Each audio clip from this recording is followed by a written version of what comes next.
Mes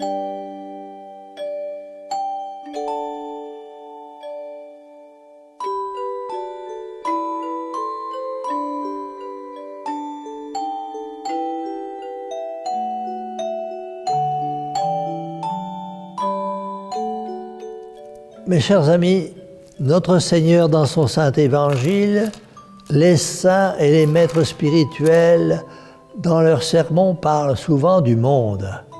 Que faut-il entendre par là? Il ne s'agit-il pas, vous vous en doutez bien, ni de l'univers avec ses 5 parties, ni de l'ensemble des hommes qui sont sur la terre. Le monde du point de vue qui nous occupe, c'est la société qui nous entoure, où nous vivons, avec sa mentalité, ses idées, ses jugements, ses manières de vivre. C'est en ce sens que l'on dit « aller dans le monde », faire son entrée, ses premiers pas dans le monde, être du monde, ou bien, au contraire, renoncer, dire adieu au monde, se séparer du monde. Oh, mes chers amis, quand on lit l'Évangile, les écrits des apôtres ou la vie des saints, on est frappé des termes sévères et indignés avec lesquels ils ont parlé du monde. Ne vous inquiétez pas, dit Jésus à ses disciples. Si le monde vous hait, sachez qu'il m'a haï avant vous. Malheur au monde à cause de ces scandales, dit-il une autre fois. Notre Seigneur tient à déclarer qu'il n'est pas du monde.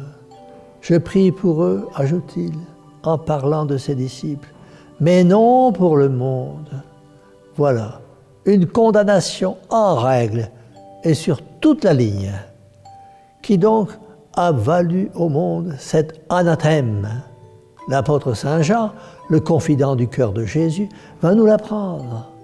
On ne trouve dans le monde, dit-il, que concupiscence de la chair, concupiscence des yeux et orgueil de la vie, c'est-à-dire amour des plaisirs grossiers, avarice et amour des richesses, vanité, ambition et désir des honneurs, toutes choses opposées à l'esprit du christianisme.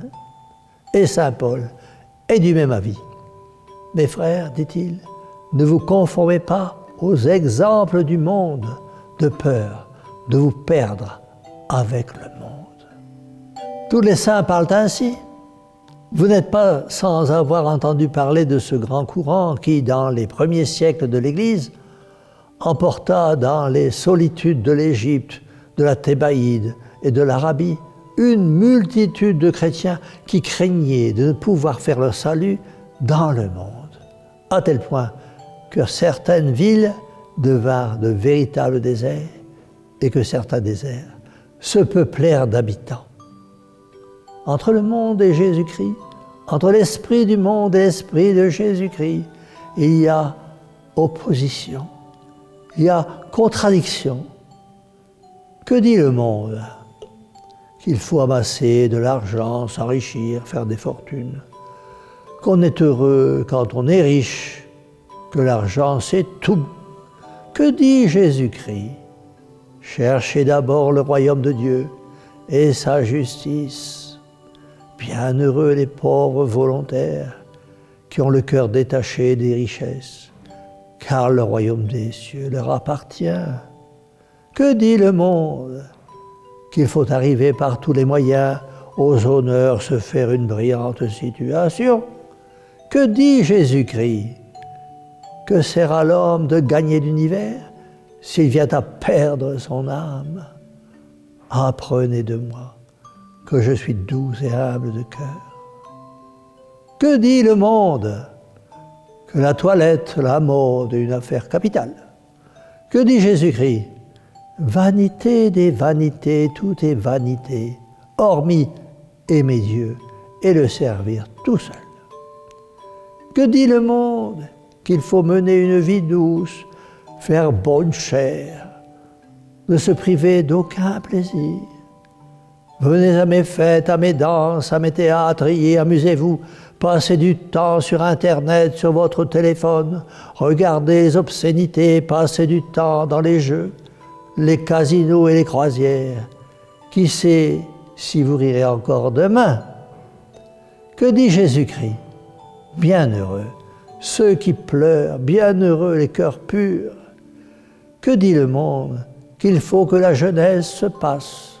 Que dit Jésus-Christ? Qu'il faut donner à Dieu les prémices de sa vie. Et lui-même en témoigne, lui qui passa sa jeunesse dans le travail, l'obéissance et l'humilité. Que dit le monde? Êtes-vous donc un moine, une religieuse, un prêtre, pour vous assujettir à une vie de prière et de sacrifice? Que dit Jésus-Christ? Que la porte est petite et la voie étroite qui conduit à la vie éternelle. Bienheureux ceux qui ont faim et soif de la justice, car ils seront rassasiés. Que dit le monde? Qu'il ne faut pas se singulariser par des communions si fréquentes, par des prières si multiples, qu'il vaut mieux ne pas dire que l'on est catholique pratiquant. Que dit Jésus-Christ? Si quelqu'un rougit de moi devant les hommes, je rougirai de lui devant mon Père. Que dit le monde? Qu'il faut dissimuler, ruser, biaiser, plaider le faux pour connaître le vrai, cacher sa pensée, se contrefaire. Que dit notre Seigneur? Si l'on vous interroge, vous répondrez oui, si c'est oui, non, si c'est non. Que dit le monde? Qu'il ne faut pas se laisser insulter, qu'il faut se venger. Que dit Jésus-Christ? Bienheureux les doux, les pacifiques. Rendez le bien pour le mal. Priez pour vos ennemis. Faites du bien à ceux qui vous persécutent. Si l'on vous demande votre manteau, donnez-en plus votre tunique. Si l'on vous oblige à faire 100 pas, faites-en 1000. La liste est longue et l'on pourrait continuer. Mes chers amis, il faut l'avouer honnêtement, entre Jésus-Christ et le monde, l'opposition est flagrante. Eh bien, qui a raison? Jésus-Christ ou le monde? Au premier abord, le monde paraît plein de charme, sous les couleurs les plus riantes, avec les attraits les plus séduisants. Ce ne sont que des fêtes et que des plaisirs. Méfiez-vous, c'est une illusion. Cela vous paraît ainsi parce que vous ne voyez que la face, que l'extérieur, que le dehors du monde. Sa face est rose, mais son âme est ténébreuse et triste. Il y a dans le monde, comme dans le feu, ce qui brille et ce qui brûle. Ce qui brille, c'est la beauté, la richesse, le luxe, l'éclat de rire. Ce qui brûle, c'est la passion, c'est la jalousie, l'ambition, l'orgueil, le remords. Parcourez un journal, écoutez les informations. De quoi est-il question? Du récit des fraudes, des vols, des diffamations, des meurtres, des viols, des sacrilèges qui déshonorent la société. Et si vous pénétrez plus avant dans le monde, que d'ennemis, que de jalousie, que de rancune, que de lâcheté, que de turpitude, que de scandale. Et croyez-vous au bonheur des partisans du monde? Quelle illusion! Qui dira tout ce que l'acquisition et la possession des richesses occasionnent de préoccupations, de soucis, de larmes, de déceptions, de toutes sortes? Qui dira ce que la poursuite des honneurs exige de démarches habiles pour y arriver et de diplomatie consommée pour s'y maintenir une fois qu'on y est arrivé? Qui dira enfin quelle misère cruelle apportent les coupables excès des sens d'une jeunesse dépravée qui vit sans amour véritable et sans affection? Mes chers amis, que ces prétendus plaisirs du monde coûtent cher. Prenez donc la résolution de vous élever. Décidez-vous à suivre Jésus qui vous appelle à son service. De prime abord, ce divin maître paraît sévère et exigeant. mais ce n'est qu'une sévérité apparente. Prenez mon joug sur vos épaules, nous dit-il. Mon joug est suave et mon fardeau léger.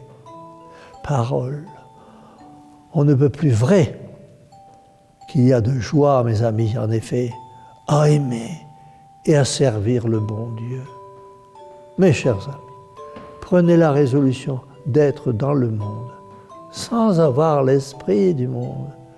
Soyez des lumières dans ce monde de ténèbres. Vous êtes la lumière du monde, a dit notre Seigneur à ses disciples, et d'ajouter que votre lumière brille devant les hommes, de telle sorte qu'ils voient vos bonnes œuvres et qu'ils glorifient votre Père du ciel. Mes chers amis, mettez votre main dans la main de Marie Immaculée et allez dans le monde revêtu de la force même de Dieu, sans vous laisser captiver par le monde. Et pour cela, emmenez avec vous 2 compagnes immortelles, la modestie et la charité. La modestie qui vous mettra en garde contre les pièges et les dangers du monde, et la charité qui vous fera aimer le pécheur et détester le péché, en ayant toujours le souci des âmes à sauver. Car nombreuses sont les âmes qui se perdent, et cela nous fait bien souffrir. C'est pourquoi nous disons à Marie, secours des chrétiens, Mère au cœur douloureux et immaculé, sauvez-les, sauvez-nous. Et que la bénédiction du Dieu Tout-Puissant, Père, Fils et Saint-Esprit, descende sur vous tous et demeure à jamais. Ainsi soit-il.